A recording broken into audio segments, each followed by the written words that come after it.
All right, let's talk about something that could quite literally save your skin, or your sight, or even your life.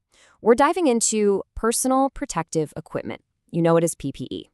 And look, this isn't just some boring safety checklist. It's about really understanding what stands between you and a serious hazard. So let's get right into it. So, why is this stuff so important?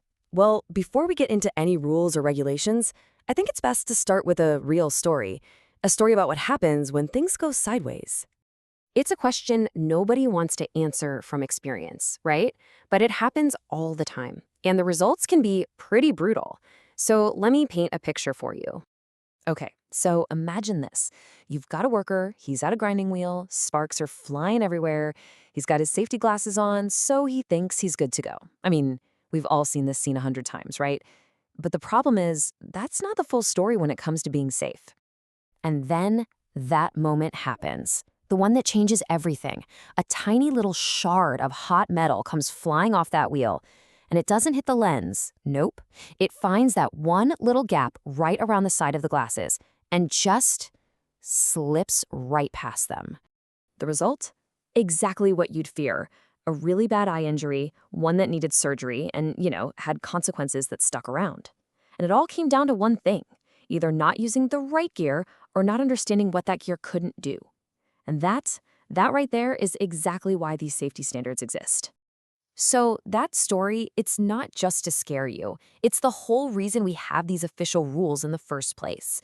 There's actually a specific OSHA standard that lays out the game plan for making sure stuff like this doesn't happen.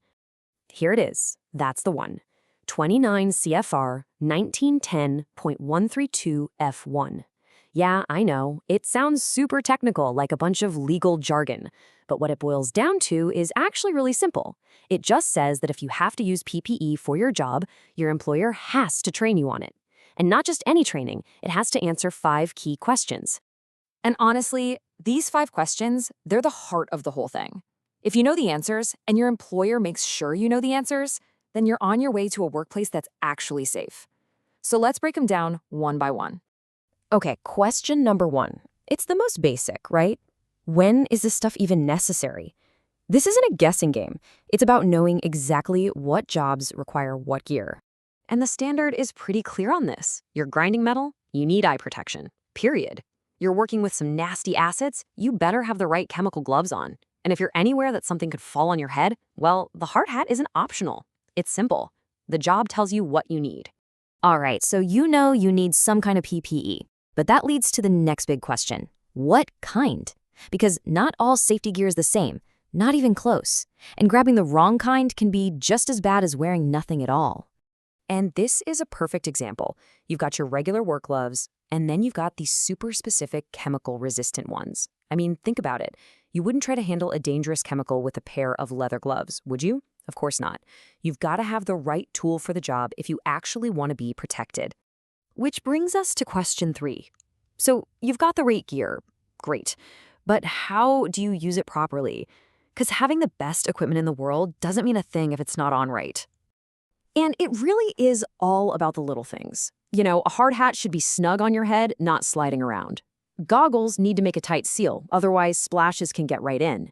Your gloves, they can't be so big they're falling off or so small you can't move your fingers. It's all about making sure there are no gaps in that protective barrier. Okay, this next one, this might be the most important one on the whole list, and it's the one people forget all the time. You have to know the limitations of your PPE. What can't it do? I really want you to think about this for a second. PPE does not get rid of the hazard.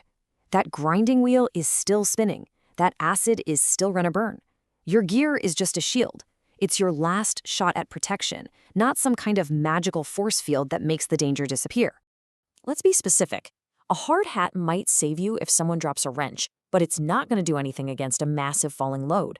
And those safety glasses, they're good for little bits of dust and debris, but they're not going to stop a big impact or a chemical splash. For that, you need goggles or a face shield.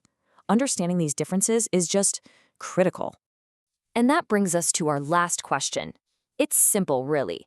Your PPE looks out for you, so you gotta look out for it. Damaged gear isn't safety equipment anymore. It's a risk. And this part is really on you. Every single time you put it on, give it a quick once-over. Are there any cracks? Tears? Is it worn out? You need to know how to clean it, how long it's supposed to last, and, this is the big one, you have to get it replaced the second you see something wrong with it. So when you look at all 5 of those questions, one thing becomes super clear. Safety isn't just one person's job. It's a partnership. It takes 2 to tango, the employer who provides the gear and the employee who wears it. And here's how that breaks down. Your employer, they have to figure out the dangers, give you the right stuff, and teach you how to use it. Then the ball is in your court. You have to actually wear it and wear it right, check it for damage, and speak up if something's wrong. Both sides have to do their part for it to work.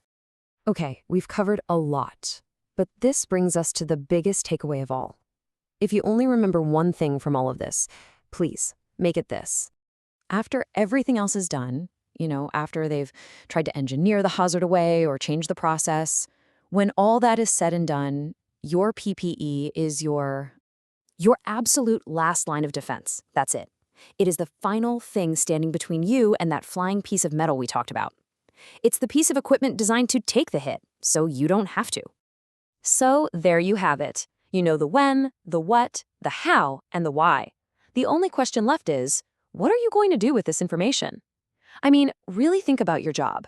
What's one little thing you'll do differently tomorrow to be safer?